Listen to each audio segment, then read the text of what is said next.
I have a special guest with me today. I'm talking to Tyler Lorenz with Residents in Recovery here in Lloydminster. And Tyler, thanks for joining me. Yeah, thanks for having me. I hear that Residents in Recovery has gotten some renewed funding to offer the ID clinic. What can you tell me about that? Yeah, so we had applied for a grant through FCSS like we do every year for some day programming and the ID clinic. And then when we changed some programming back in January, we decided, well, we didn't really decide. It was decided that we weren't going to be offering any day programming, so that FCSS funding was on hold. We are now in a position in which we can start doing some day programming and reopening the ID clinic as well. We also received a grant from Rural Development Network through Reaching Home, which is also going to be supporting this ID clinic as well. So with the two of them together, we can help all residents in Lloydminster that are struggling with ID. And the Health Foundation is continuing to support covering the cost of those IDs. For those that may not understand the difficulties with obtaining IDs and the reasons for having an ID, why that's so important, can you tell us a little bit more about that?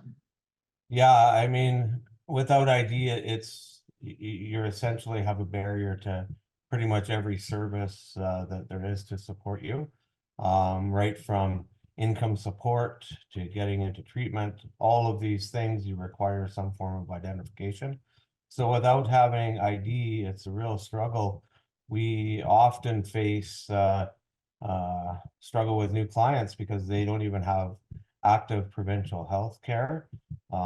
Saskatchewan requires you to renew your health care quite frequently. So many of our clients don't have a stable address or means to do that. Many of them have been incarcerated, in which case, the Saskatchewan provincial health care is cut off.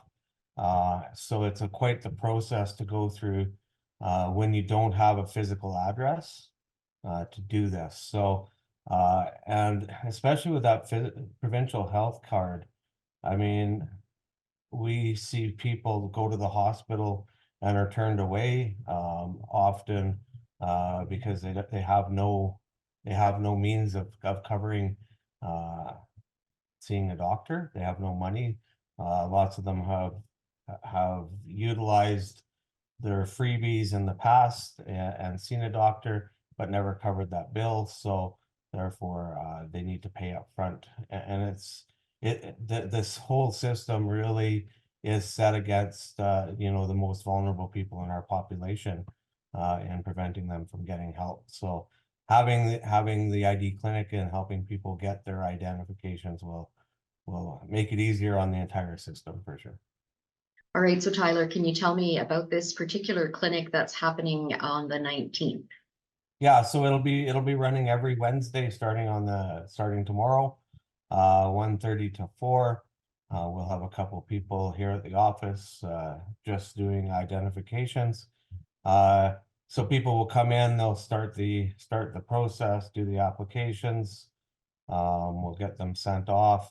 It's a long process, usually requiring 2, 3, or 4 visits over a period of weeks in order to get everything. Really, lots of people have nothing, so we have to start with the birth certificate. That process can take weeks itself. We'll get the birth certificate ordered. Once we get the birth certificate, we can get a provincial health card.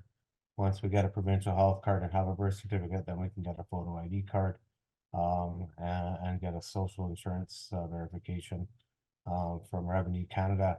I mean, lots of times, all of these things are required in order to get any sort of financial help or even get any housing, because you can't get housing unless you have income. So. Right. Yeah, the red tape reduction would help in this area for Oh, sure. it sure would. It seems, everybody preaches red tape reduction, but both provincial governments have actually gone in the opposite direction. It's more difficult now for individuals to actually get on income assistance. More difficult for them to get all of these pieces of this puzzle than it ever has before. We have more people kicked off of income assistance in both provinces. And we have professionals that are supporting them in doing this, and it's still a struggle. Well, Tyler, I think the clinics will help go a long way to getting some of these folks some help. I appreciate that. Thank you.